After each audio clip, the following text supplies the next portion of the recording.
స్పర్శస్, అందువల్ల mother touch అంటారు.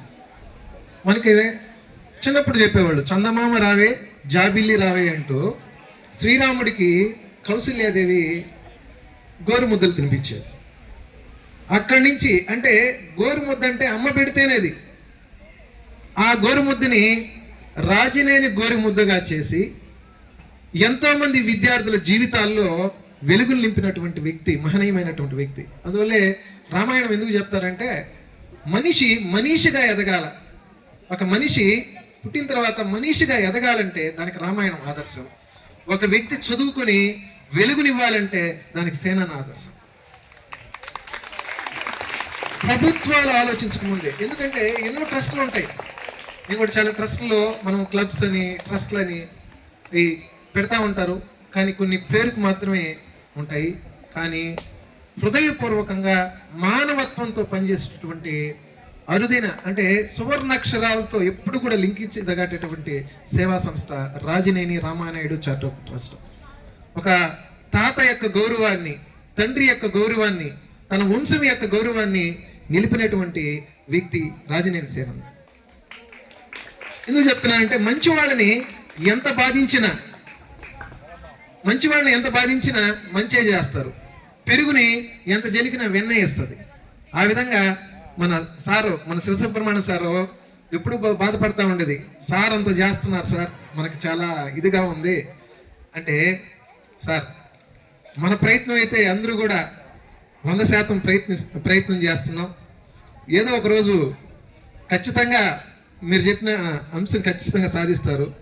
అదేవిధంగా పోయిన సంవత్సరం ఇదే విధంగా 599 ఇట్లా సాధించలేకపోతున్నప్పుడు అన్న 500 పైన వస్తే మనం ఒక కార్యక్రమం చేద్దామని చెప్పి అందరికి కూడా దాదాపు 2 లక్షలు విలువైనటువంటి ప్రోగ్రాం. డబ్బులు కాదండి, ఇక్కడ చేయాలనేటువంటి తపన, ఇన్స్పిరేషన్, స్ఫూర్తినిచ్చేవాళ్ళు నాకు తెలిసి ఆంధ్ర రాష్ట్రంలో కాదు తెలంగాణ రాష్ట్రంలో కూడా ఎక్కడా లేదు. ఈ మధ్య ధర్నాలు చేస్తున్నారు, మా తిరుపతి జిల్లా కావాలా, నెల్లూరు జిల్లా కావాలా, మేమంతా కూడా ధర్నాలు చేస్తున్నాం, మీ చిలకూరు మండలమే కావాలని. ఎందుకంటే చిలకూరు మండలంలో మాత్రమే ఆర్ఆర్సిపి ట్రస్ట్ ఉంది. సేనన్న అంటే ఈ గోరుముద్ద కార్యక్రమాలు మిగతా మండలాల్లో జరగతా లేదు. వాళ్ళందరూ కూడా సార్ చెప్పింది కరెక్ట్. తోటపల్లి గూడూరులో ఉండేవాళ్ళు, సైదాపురంలో ఉండేవాళ్ళు, కోట మండలం ఉండేవాళ్ళు వాళ్ళు కూడా ఆడుతారు. మాకు కూడా కార్యక్రమం పెట్టందంటే మీ అందరికి రాదయ్యదే, ఇది ఒక బ్రాండ్, ఖచ్చితంగా అది చిలకూరకే సొంతం. ఎందుకంటే మన శ్రీమంతుడు సినిమాలో ఒక మాట చెప్తారు, మన మూలాలను ఎప్పుడు మర్చిపోకూడదు.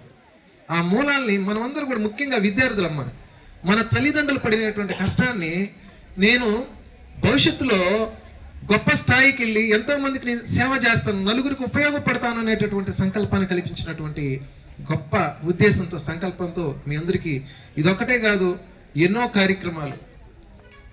చెప్పాలంటే ఒక జీవనదిలో నీళ్ళు ఎప్పుడూ ఉంటాయి, అన్న యొక్క మదిలో ఎప్పుడు మంచి ఆశయాలు ఉంటాయి.